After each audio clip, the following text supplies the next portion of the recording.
Welcome to the Long Thread podcast about spinning, stitching, and weaving by hand.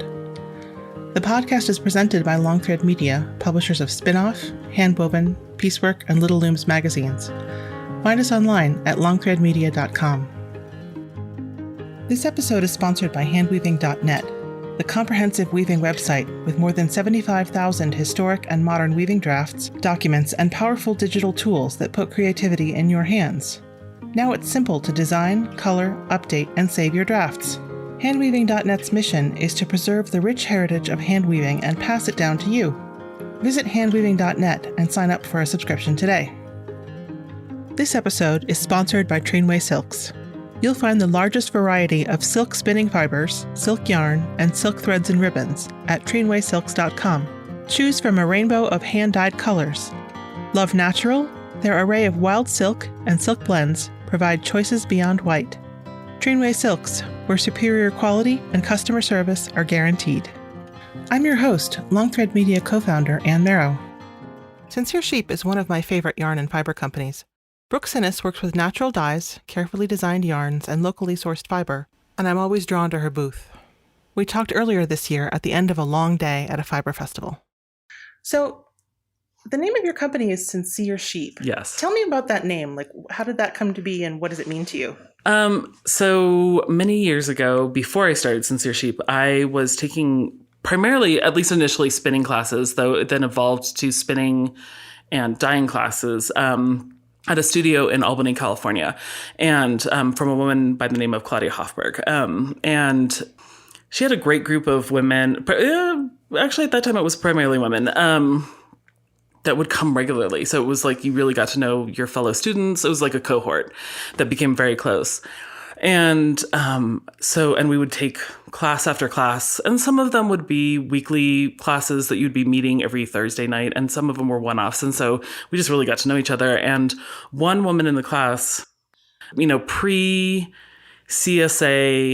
becoming really a big thing, even in food, but certainly like pre it becoming anything in fiber. And so what she was doing is she was like sending a monthly amount to this shepherdess who had a flock, and then she would get monthly missives back about the sheep that she was essentially like financially supporting, and which it was great. And they were, really kind of very genuine. And I think the sheep's name was Lincoln, or at least in my mind now, the sheep's name is Lincoln. And so she would get, sort of monthly reports about how Lincoln was doing and what was going on the farm. And so she then would bring in these monthly letters and share with us. And in one of these monthly letters, the shepherdess said that Lincoln was a very sincere sheep. And so that phrase sort of stuck with me, but also then, after shearing, she got sent the fleece, because that's essentially what she had been paying, all along for, was to get all of Lincoln's fleece post shearing.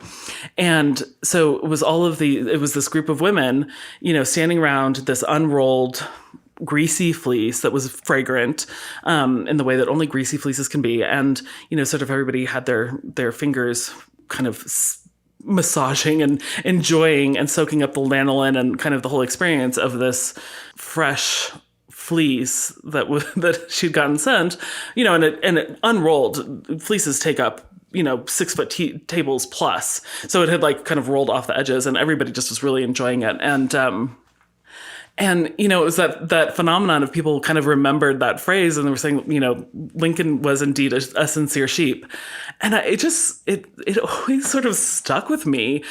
And, now I get asked a lot, like, what is a sincere sheep, or, what's an insincere sheep? And because people can't help themselves. And I tell people, I'm like, sheep are really good at being sheep.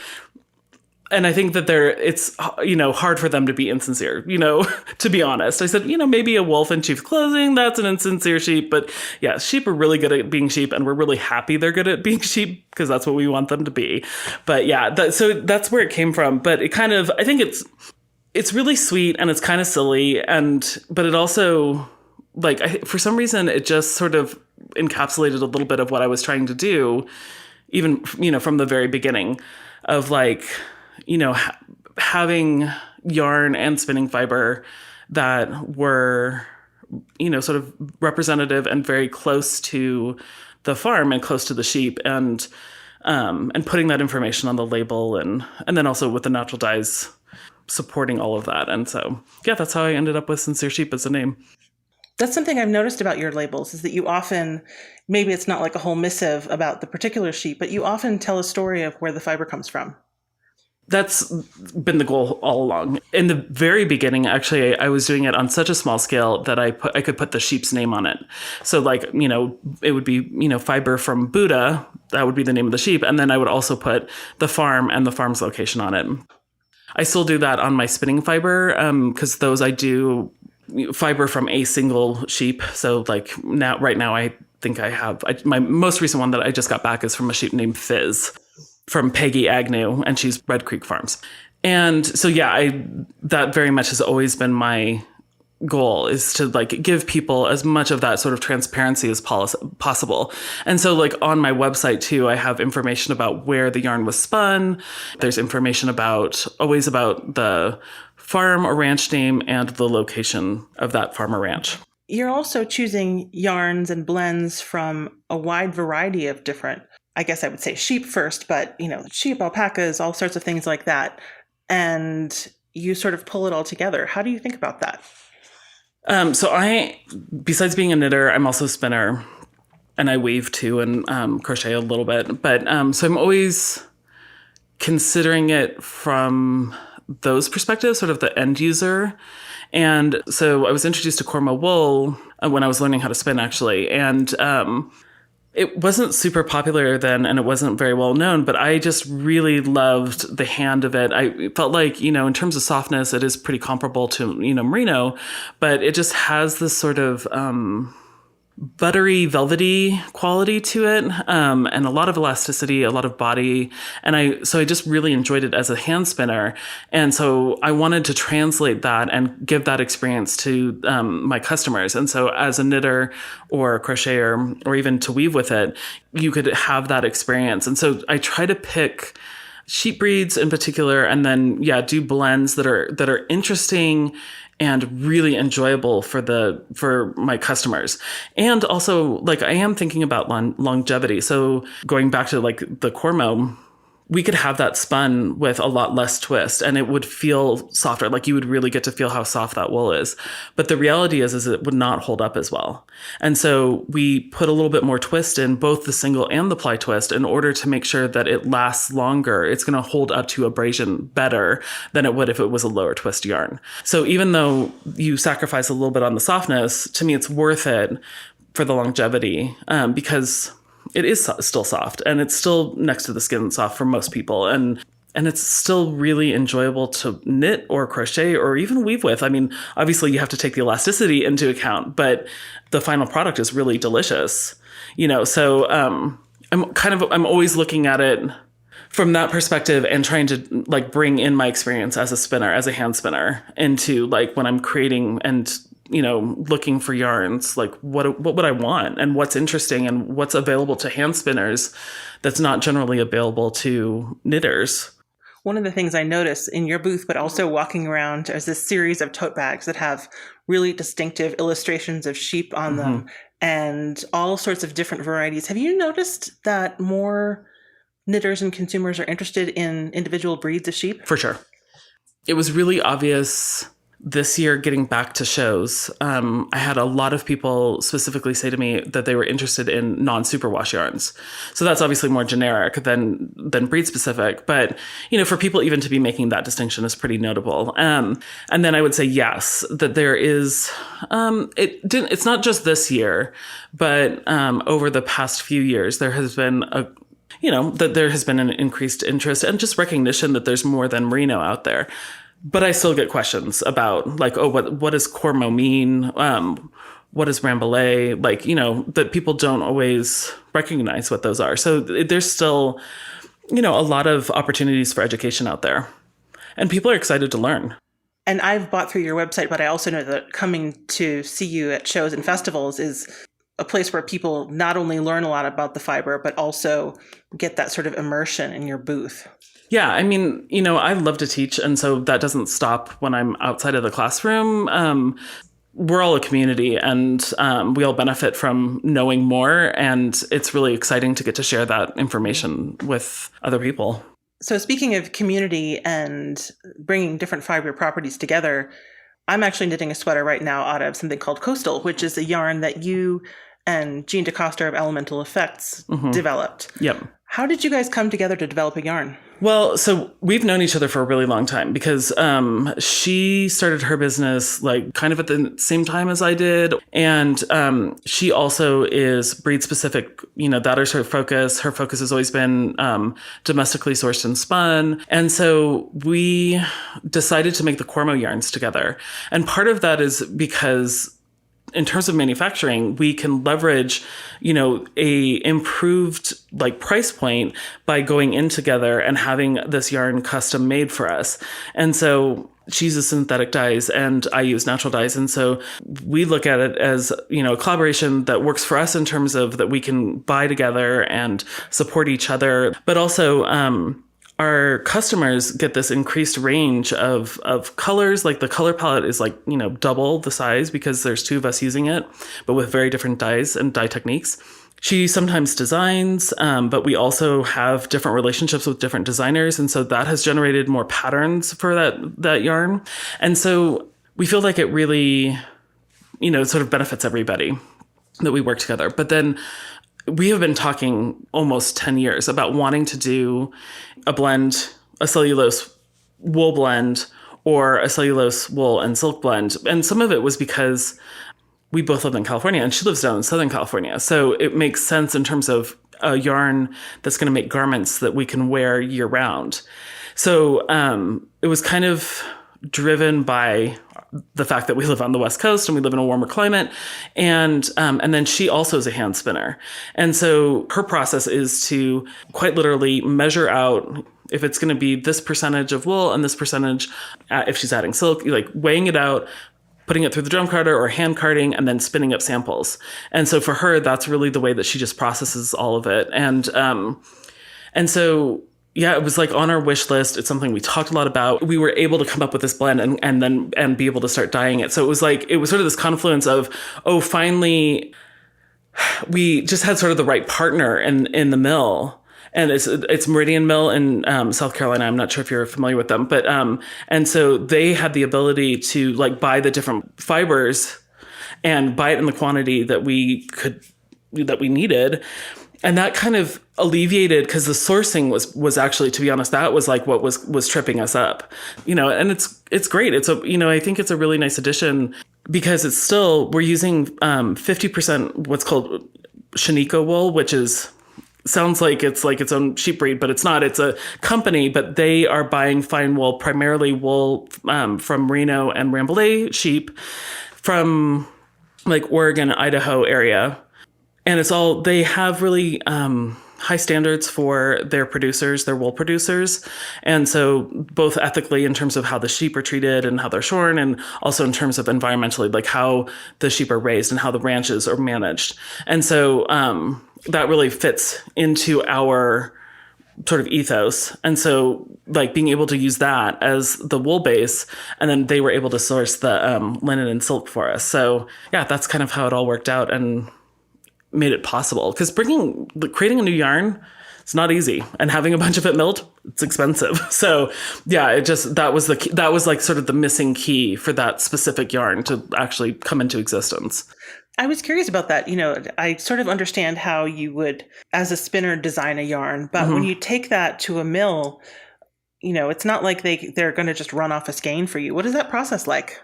So with Kramer, who makes our Cormo, they do have a smaller set of mill equipment and they can run samples, but still, it's still a larger amount. And also they need to, you're right, they need to get it to a point where they can even add twist to it. So it needs to be cleaned, and it needs to be, you have to make decisions about carding and combing that affect your end product before they can even start sampling for you. And obviously, you don't want to dither a lot, and they don't want to spend a lot of time in that part because that's all, it's expensive for them.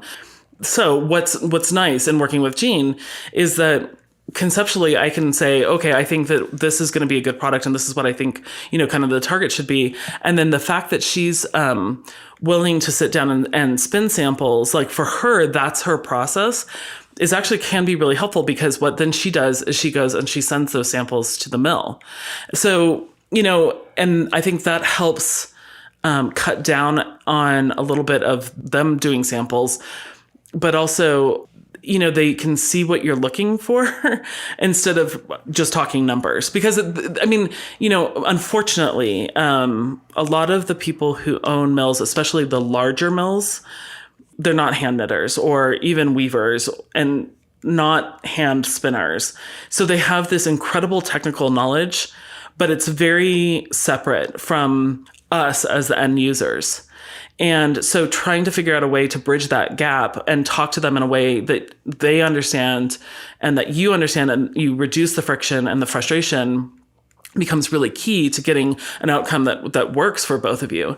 That's been one of the benefits of working with Jean is, she can communicate with them in this kind of way that's maybe a little outside the norm from their perspective, but from us seems very natural. It's not without its issues, because even though it's run by machines, all those machines are run by humans. And so, I just was noticing that this, I ran off this mini skein and it had some slubs. And then I noticed that the joins were a little bit more obvious. And I was like, I wonder if they had a new person on the spinning frame, because it's happened before where if they have new hires, especially on the spinning frame, there's X amount of hours that they need experience in order to get really good at looking at all of the troubleshooting that has to happen. And so sometimes you end up with yarn that has more slubs or has just more obvious joins. And it's, that's the human factor in it, even though it's still machine made. So, and then you go back to them, and sometimes it's just something that you kind of have to live with, and you hope that it's only a little bit of the run. Or sometimes we've gone back and we've said, hey, did you happen to mistakenly put too much twist in this? Because it's tighter and it's thinner than our previous runs. And it's that classic hand spun thing of when you take it off and it's twisting back on itself to release some of that excess energy. You'll notice that it's doing that more than it usually does. And lo and behold, it's been true that they either wrote down the wrong numbers, or actually they wrote down the right numbers, but they ended up using the wrong numbers. And so we've sent some back and had them actually untwist the yarn a little bit. So, again, and that's, you just hope you have a really good relationship with your mill and that you have good communication. But again, that's where having that background in spinning too helps, because you're being able to say, oh, I think this has too much ply twist, and can you back it out, is this whole other thing. I would never have thought that a mill would be able to back out ply twist. Mm-hmm. That's amazing. Yeah. I think that question of uniformity versus handmade, there's always some sort of question there. Is it the human touch on the machine? Is it the beast or the stock or something like that? And there's something special about having something one of a kind. But then on the other hand, if you want a particular look, you want it to be repeatable. I remember I was talking to a company that wanted to do natural dyes on a wholesale scale. Mm-hmm. And they had a lot of difficulty because they were having trouble getting solids, true solids, and that's what they were going for. And I thought, well, geez, that's part of the charm, but that's not what they were going for. Yeah, I remember that there was a larger, they were still a hand dyer, but they started out as a synthetic dyer, and they wanted to do a whole line of natural dyed, and they were really struggling and ended up deciding not to, because they had bought a new yarn to be able to do this natural dyes. It had more spinning oil in it, and they were used to only scouring so much for their synthetic dyed line, and they weren't really willing to do the scouring necessary in order to get the yarn to the point where then it would take up the dye more evenly and get that sort of solid look that they were going for. Sometimes it's about expectations and personal preference. And yeah, to my mind, if it's hand dyed, you want it to look hand dyed. If it's done, if it's mill dyed, then yeah, uniformity is really what you want. I mean, and so to me, both have their benefits, right?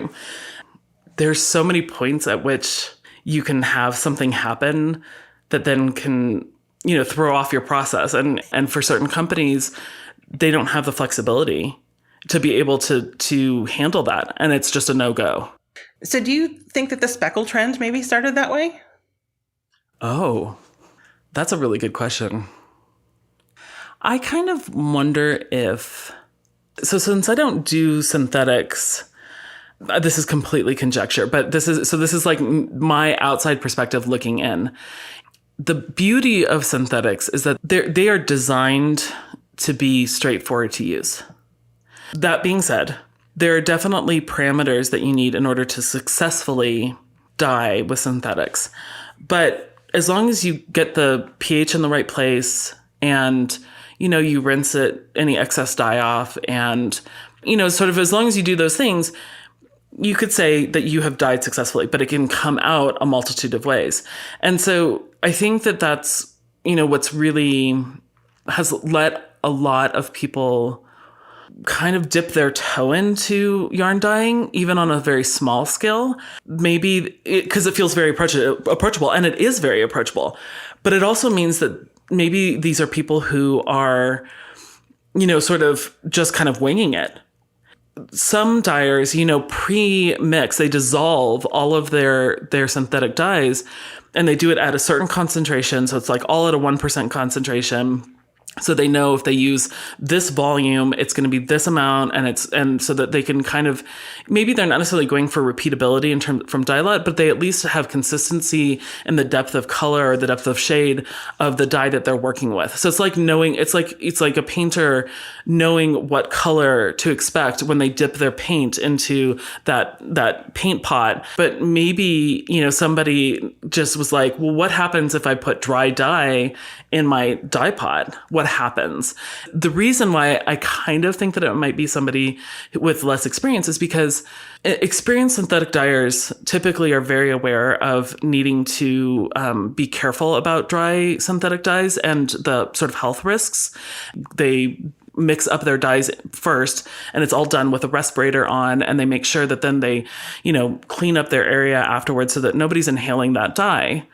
Because, it's often, the case where you're kind of told to, be very wary of using the dry dye. And so that's why I kind of am guessing that it might have been somebody with a little less experience, or maybe didn't have somebody to show them, or talk to them about some of these considerations. And so they just kind of did it without, being too worried about it. And, hopefully everybody that's doing speckling is wearing respirators and is being very careful. And it's fun. I mean, it's something that as a natural dyer, I can't exactly do, but it's been fun for me. It's been a fun challenge for me to try and recreate some of that looks through, I essentially do eco printing on yarn. So, where it's a direct application with either cochineal bugs or petals, flower petals. And so to kind of recreate that speckled look, obviously it's not the same, but it kind of has the same flavor. I enjoy it. I think it's fun to look at what synthetic dyers are doing and think about it from a natural dyer perspective and think oh, how would I approach that? Probably people made them a variety of different times, and one time it looked really good and took off. Repeating it would be difficult. But, speaking of safety, I remember somebody had told me once, and I repeated to you, oh, but, natural dyes are not all that safe. And you had to explain to me that actually you are very careful about that sort of thing.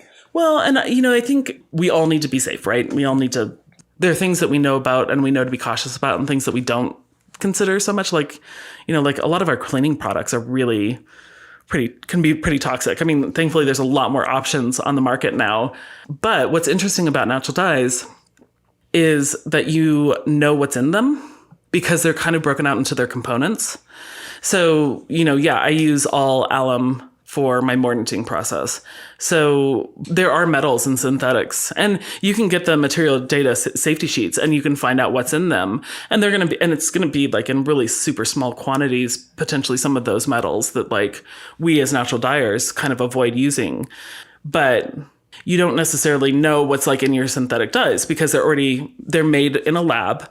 And whereas if you're say you're marigold dyeing, you're like, okay, well, I've got my yarn and I'm using water and I used alum to mordant it. And then I'm making marigold tea. And then I'm putting my yarn in the marigold tea and that's it. And, like alum is used at least in my area, as a flocculant in our water processing. So basically what it does is it attracts something that they're trying to remove from the water. So, and it's also used in baking. And that doesn't mean that like you then should like wholesale like bathe in it or breathe it. Like dust is not good to breathe. Flour is not good to breathe. We need to be very mindful and cautious about these things. And like nowadays, I don't think there's anybody who's like seriously using chrome as a mordant. If you have a background in chemistry and you understand, you have all the techniques and the know-how and the equipment to be able to safely use it, and then also how to dispose of it, because that's a big piece of it too, then, it's on you. But like it used to be like in the 70s that chrome was just a really common mordant that was just one of many. And so, modern attitudes and knowledge have changed and but I think that you have to actively mordant. And so you're actively working with, alum, which is potassium aluminum sulfate typically, or aluminum acetate if you're using cellulose. Means that people are kind of thinking about it more actively, as opposed to like in the case of synthetics, it's like, oh, it's just this dye and I'm just using this dye. Kool-Aid. Right, exactly. It's Kool-Aid and it's, it's okay to drink it. So, and so they don't really think about like what's in it. When you are, say making a marigold tea, do you just have to make a massive batch in order to get all the yarn that you need through it? Because I don't see you necessarily wholesaling, but you have a booth that is full of yarn and you have more than one or two skeins of each color. How do you do that? So I do, you're right. I do a little bit of wholesaling, but in general, natural dyeing is pretty labor intensive. Like it is labor intensive and it's physically pretty demanding, especially if you use raw dye materials. Say you're trying to extract color from, logwood chips. Well, you might simmer those and then leave them overnight. And then you've got to, you need to get rid of all of those chips because you don't want to have all of that get into the yarn. When you're working with raw materials, you need to filter it a lot. And so one of the ways to filter it is using these incredible mesh filters that are designed for biodiesel, particularly I think for home use, people who are doing biodiesel at home, because they're designed to fit into the top of 5-gallon buckets. And you need to go from like a more open weave mesh to a much finer. And you can imagine that like water's heavy, right? And so the reality is that when I'm doing large batches, I'm using extracts because physically I have to think about the longevity of me being able to, so next year I'll have been in business for 20 years. And I'm strong and part of the reason why I'm strong is because I'm a natural dyer, but between sort of the time that's necessary to do all of that and do all of that straining, because it just takes a long time, especially once the mesh gets really fine. It takes a really long time for the liquid to go through. And also just the physicality of it. So because I'm not a big dye house, so I don't have all these like custom made setup where I can just like open a tap and have it, get filtered through. No, this is me picking up buckets of liquid. So that's why, so I do use raw materials. So like if I'm doing like the speckled yarn, obviously all of that is with raw materials. And then I will for certain colors use raw dye stuffs if that's what I need to do. But, I sort of pick and choose what I'm doing because I have to think about my body, frankly. And because even still, as it is, wool yarn soaks up a lot of water and it gets very heavy. And, water dye pots, I'm using big dye pots and they are very heavy. And so, I have to think about sort of how to be nice to myself physically. How do you come up with different colors? When I walk into your booth, as somebody who just tiny dabbles in natural dye, I think about it from the dye stuff. I think about what is this and what am I going to put together? But when I walk into your booth, it's much more, I see it much more as a knitter in terms of these are the colors. And you have just these incredible greens. And green takes a knack for a natural dyer. I mean, with cochineal, you can get a red, and with indigo, you can get a blue. And for a green like that, you have to work at it. So how do you develop the colors that are in your palette, your line? When I teach, I tell people, you got to know your yellows. I mean, that's kind of what it boils down to. Especially if you like green, you got to know your yellows, because most often you're going to be using indigo. And yeah, we as Americans, because we like jeans, blue jeans, we're kind of very familiar with that stereotypical indigo blue. Even though that's synthetic, that's still indigo. And for me, I always start with that, like my greens and my purples that are based in indigo. I always dye with my indigo first. That's just my personal preference. And so I think about those colors as, okay, what's my base blue? And then I think about, okay, well, now where am I going? In terms of what kind of yellow am I going to use? Am I going to use a warm yellow or a cool yellow, or like a clear yellow or kind of a dirty yellow? Or am I going to add something else to it? It's kind of going back to that idea of, painter knowing what to expect. That is what 20 years gets me, is kind of having that mental catalog of generally knowing what to expect. The curveball here is that these are natural dyes. And even if I'm using extracts, they still vary. From year to year, from batch to batch, from harvest to harvest, they vary. Plus, my water changes, because I use almost exclusively my tap water. And I kind of know the variation that happens. Like if there's an algae bloom, that's going to happen in the summer. And so when I'm thinking about a color, I'm sort of mentally playing around with different dyes, and then I'll actually put it onto yarn on a small quantity, and then I scale it up, because a little bit like, food in restaurants, there are dishes that work when you're doing it individually. Like you can make it for 2 or 4 people and it comes out perfectly, but it may not work when you try to scale it up and have to put it in a restaurant, kitchen situation. And that can be the case. So, I'm really drawing on a lot of years of experience here. It's my experience and it's my environmental situation, my water, the plants and how they were grown, or like what wool I'm putting it on. Those are the factors that make it different.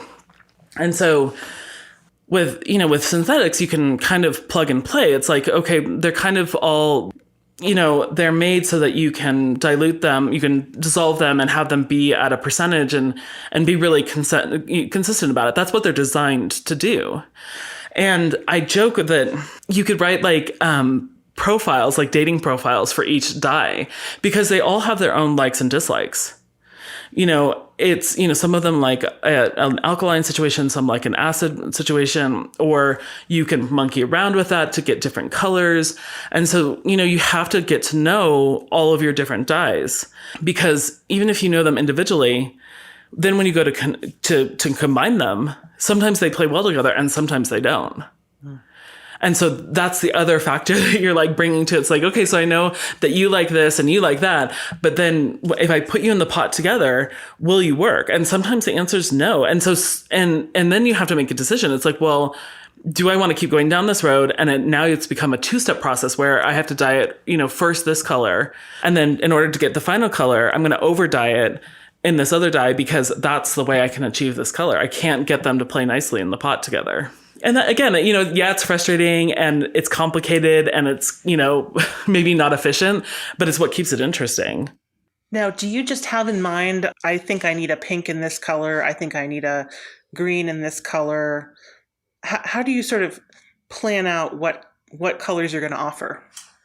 Well, I definitely, you can see my preferences, I think, in my color palette that I choose. It's really rare that I do anything that's pastel.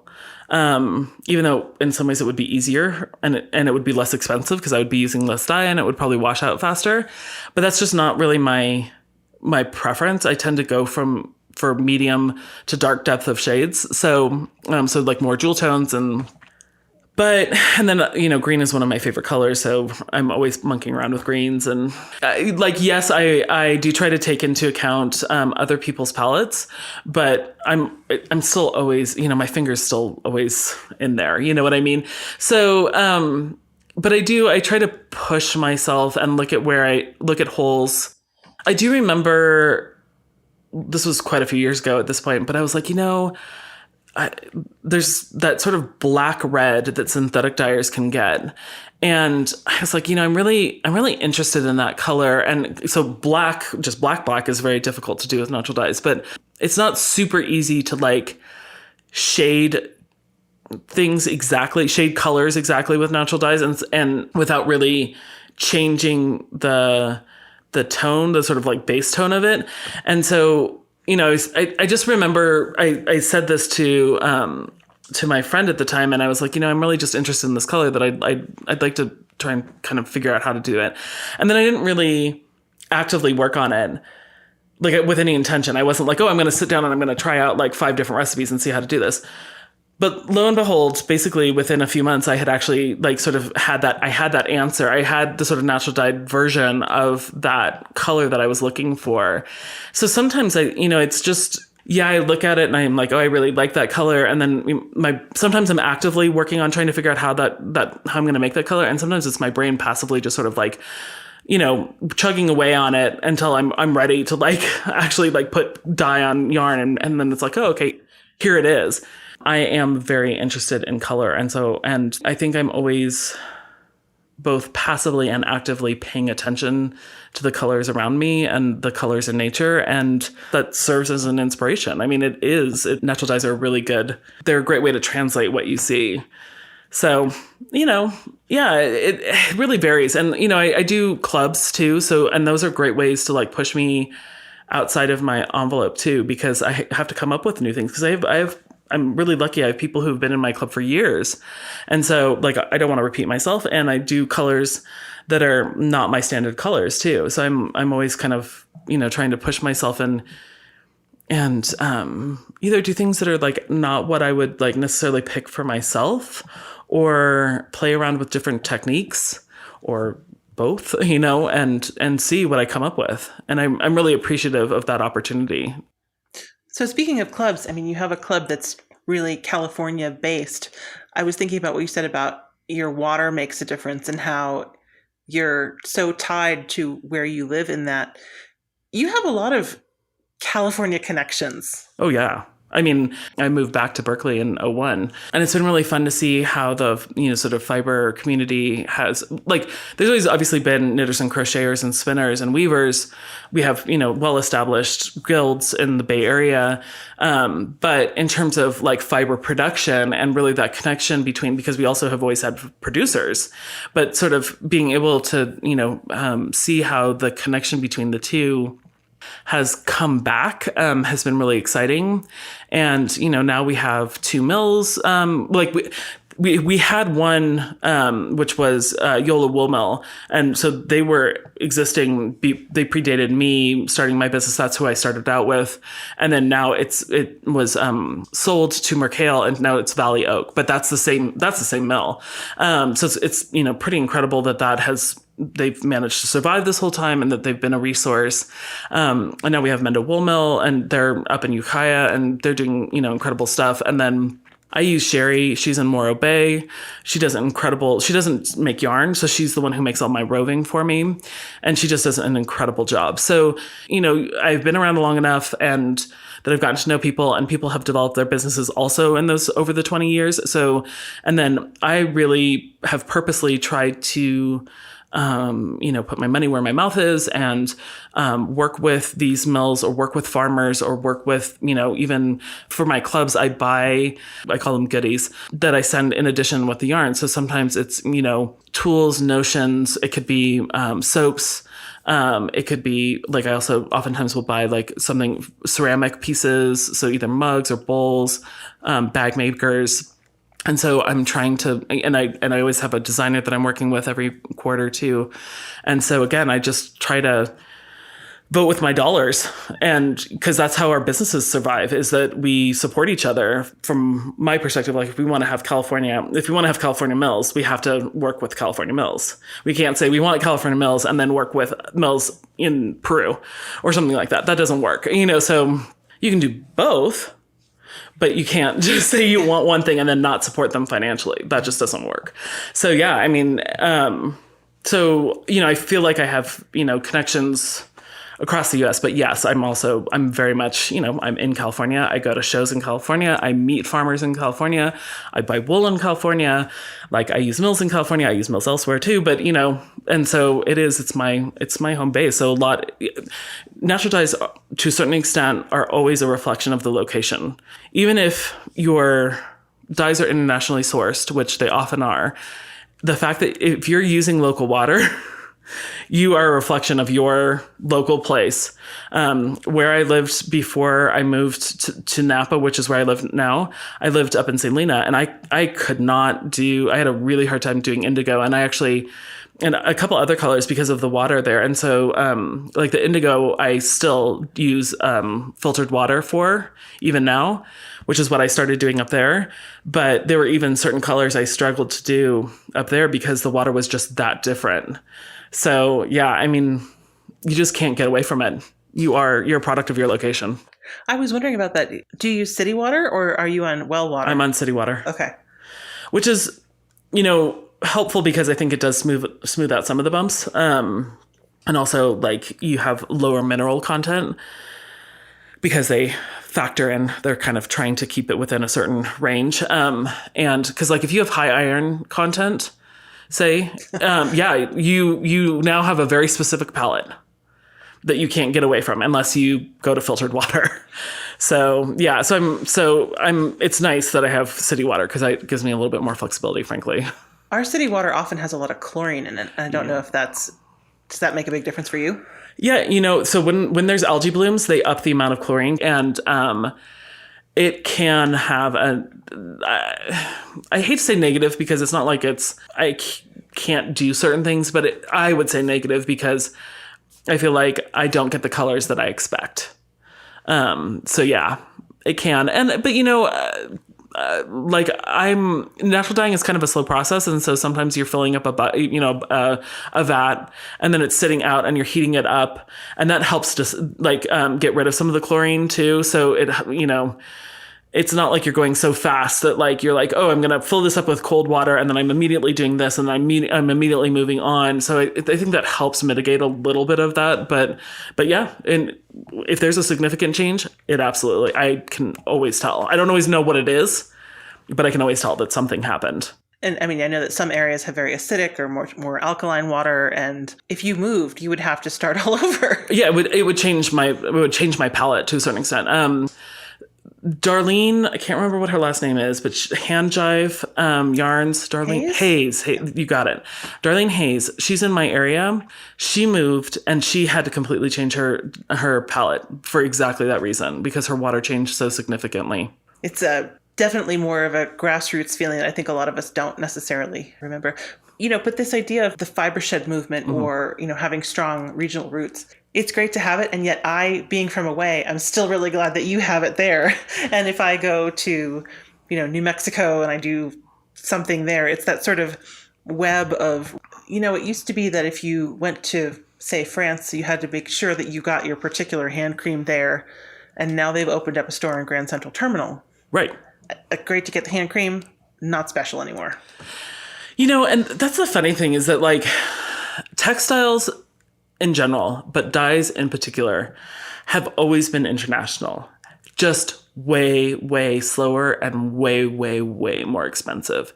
Right. But that being said, just because textiles in general, dyes in specific are international doesn't mean that there isn't value to regionality and to being supportive of regional, fiber sheds, or however you want to talk about it. And because the thing about it is that there are people behind, like that's I think part of what the difference is that, so when we have regional fiber systems, we have farmers and we have, so both that grow wool or alpaca wool or llama wool or cashmere. We have natural dye farmers. They're few and far between, but we do have some. We have artisans. And yeah, maybe you don't necessarily have them everywhere, but they are. The reality is that they just may be in such a small quantity that they haven't necessarily banded together and, call themselves a fiber shed yet.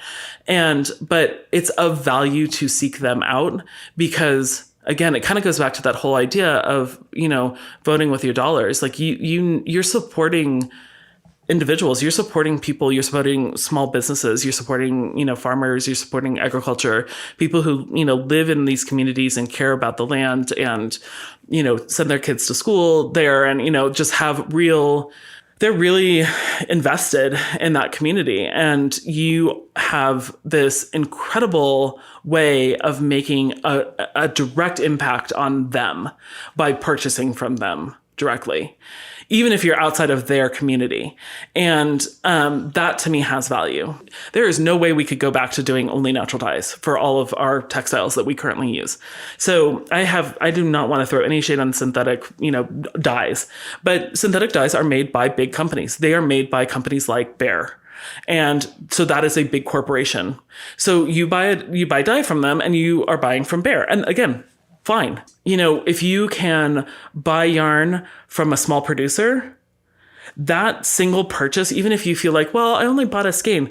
Oh my gosh, that single skein has this sort of outsized impact on them in a way that it doesn't when you purchase from a very large yarn company. Do we need large yarn companies? Sure we do. Do they have value? Absolutely. They have their place too. But it's important to recognize and understand your place as a consumer and your place as a maker and your place as a cheerleader. You don't have to, there's a lot of ways to support different communities, different fiber communities without even, spending money, just by recommending them to other friends, by signing up for their newsletters, by, retweeting or, posting things on Instagram and, essentially marketing for them. That it has this sort of outsized effect for them in a way that it doesn't for these larger corporations. It's kind of amazing the impact that, consumers can have on us. We for as big as our industry is, we still have a lot of people that make up this industry that are small. And you as an individual have a lot of power. I think even for people who are really steeped in the fiber world, it can almost be easier to think about it in terms of food to some extent, that just we couldn't necessarily all get our carrots from down the road. There's still a lot of value to that. There's value to having heritage breed animals, and to going to a mom and pop shop. If, maybe you go to Starbucks one day, maybe you go to the guy who roasts his own beans the next day, and having heritage from a variety of different places that is distinct and yet accessible. Yeah, agreed. And, it's hard because price point is an issue, right? I mean, it's no joke, and your parallels to food is, so apt, and it's all agricultural based, right? I mean, that's the reality. Is I think that we have become more disconnected with textiles as an agricultural product. They still are, unless they're completely synthetic. Unfortunately, our budget doesn't go as far. But in terms of you might be able to only afford one skein of, a small producer, as opposed to being able to purchase maybe 3 from somebody else. But the impact that you have is so great that it's, if you can, as you say, sort of mix in those purchases, even if it's not don't kick yourself over. I mean, this is not something to browbeat yourself over. There are much more important things to be, seriously considering, this day and age. But if you can sort of consciously say, oh, I remember hearing about so-and-so I'm going to buy this hand dyer or this small farm producer. I'm going to use a larger part of my budget to do that. Then I think that's an important consideration. It depends on what your values are. And if it doesn't matter to you, then it doesn't matter. That's everybody has their perspective. If having essentially local yarn producers, if that's not something that they value, then that's fine. But if that is something that you want to have to continue, if you want to have hand dyers, if you want to have bag makers, if you want to have accessory makers that are individuals and small, bringing awareness and sort of an intentionality to how you spend your budget. Every purchase that you make, I'm here to tell you, has a direct impact. And, showing your local yarn store. So first of all, supporting your local yarn store so that they can continue to survive, and also showing them that you want to have those local products or those unique products instead of them just buying, the same thing that everybody else buys, is really important. And you really do have that power as a consumer. I mean, that is, I think, what is so striking to me about our industry. Just like, going to the farmer's market. Like, I went to the farmer's market. It was a rainy day and I was like, oh, I kind of don't want to go. But I was like, you know what? I know that less people are going to go because it's rainy and I really do want those strawberries. And so I made it a point to go, and my son and I went and we got totally soaked. But it's, you sort of bringing some of that intentionality and awareness when you can and you have the ability to, I think is really important. And again, there's a lot of ways to be able to support people without spending money too. And, in terms of marketing and recommending, and especially this day and age with social media, it's, or going to your knit night and being like, hey, I went to this festival and I saw these people and I wasn't able to purchase anything, but man, they had cool stuff. You should check them out. Or going to your local yarn shop and saying, hey, I saw this person. I'm not sure whether or not they wholesale or not, but wow, it was gorgeous. And I think they would fit right in here and they're local or whatever, just that kind of stuff. It really does make a difference. It's interesting because we're really talking about values and the kind of world we want to live in. At the same time, when I go to a festival and I walk into your booth, the kind of world I want to live in is right there because the fiber is soft and the colors are beautiful. And the soap that you have there, I feel like I'm being led around like, ooh, where's, okay, this is the good place. It smells like, lavender and sage. And okay, I'm going to hang out here. Well, you and I were talking about this earlier, like whether or not it's intentional on my part. And I can't really totally cop to it being totally intentional. I think I've created a space that I want to spend. I mean, I have to be there for hours on end. So I might as well pick a space, create a space that I enjoy. And I also think that natural dye is just really we've only been living with synthetic colors since, the mid 1800s. So we have thousands of years under our belt as a human race with natural dyes. It really kind of jives with us as human beings to be around natural dyes. Not to get too woo-woo about it, but the reality is it's just that's what we're kind of used to, just historically. And they tend to just be kind of, I think, calmer colors in general. And yeah, I mean, I really, again, I vote with my dollars. I have stuff from people that I, think do really amazing things, they high quality, and just, I try to support them too. And then, get to expose everybody else to them. I'm like, I think this, hand balm is really awesome. Maybe you like it too. Here it is, and so I find that really exciting to be able to, because it's a community, and I believe in a rising tide lifts all boats, and I want us all to succeed. And so I want to show my friends off to my customers, and my customers who are friends. I want, them to have access to these wonderful things. So my booth is a little slice of that. What I think really drives what I do is it's about connection. And so it's both, and that comes down to community. That's personal connection. That's interpersonal connection. That's with people. That really fills my cup. And then there's also just the sort of connection to history and to the rest of the world. We all do textiles. We all put color on textiles. We all want to dye we want to wear color. We want to be surrounded by color. We crave that, and we do it even though it's expensive, it's time consuming, and it's not necessarily efficient. It would be more efficient if we just wore undyed clothing all the time, right? But we want to adorn ourselves, and we want to color what we live, what we surround ourselves with. And we have historically for thousands of years. And to me, that is what is so like rich about what we do. We are humans, and we are connected by this drive and this desire. And, both now and in the past and going forward.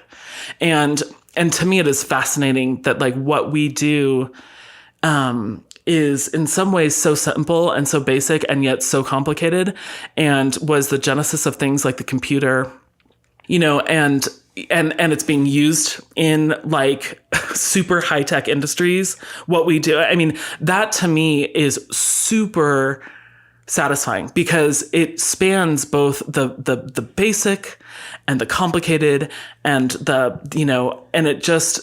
and it's really affirming because it is such a shared love, desire, drive. So while kind of what I do is unique, it's also not. Like I'm doing something that, we have done for thousands of years, and that, we will continue to do, and that we all want to have and do to a certain extent, and it's no less special because of the fact that it is a commonality among all of us. Maybe that's a very zoomed out view of it, but ultimately that is, like I said, that is, really where a lot of the drive comes from, is just that connection. That is that thread. Yes. There's a reason why thread and yarn is such a metaphor for us, because it really is it's a link, it's a connection. It's apt. It's totally apt. Even for people who don't have any connection to textiles, they do, because they sleep in sheets and they wear clothes and, they interact with it all the time. And so it's fascinating to me how disconnected we are, and yet how connected we continue to be to textiles, and I think the importance of textiles shows in how, linguistically also, like, words having to do with textiles, permeate on all levels, and, turns of phrases that we use. And, yes, agreed. And maybe that's why, stepping into your booth is so sort of primally satisfying. It feels kind of like coming home, because it's that, here we are with our fiber and our color and our nature. And mm-hmm. I'm just really grateful that you are now able to kind of come and share that, because as much as I love following along on your website, the ability to, see you on the road and actually, touch the fiber in person is such an experience that I'm glad that I get to have again. Yeah. Oh, absolutely. I mean, I think we're all thrilled to be in person again. And, and everybody who has to like make websites to sell their stuff, it's always a challenge to take pictures that accurately reflect like what it is that you're trying to sell. I think natural dyes are really hard to take accurate photographs of, because depending on the light, they really shift a lot. And then, oh my gosh, like yarn is so tactile. Like you can't really, there's no substitute for touching it. So yeah, I mean, I think that everybody is so super excited, because as you say, there really is no substitute for shopping in person, or, just even if you're not ready to buy, like just getting to experience it in person. It's just really, it's pleasing, it's edifying, and it's satisfying, So I am happy to be out on the road again. And there are cute sheep totes too. Right, exactly. It's all those like other fringe benefits too. Yeah. Yeah. Well, Brooke, thank you so much. I'm so glad to see you on the road, and I look forward to the next one. Yes, me too. Thank you. Thanks to Treenway Silks and handweaving.net for sponsoring this episode. Thank you for listening to the Long Thread podcast. If you've enjoyed this episode, please rate the show and leave us a comment on Apple Podcasts or your favorite podcast platform. Thanks again.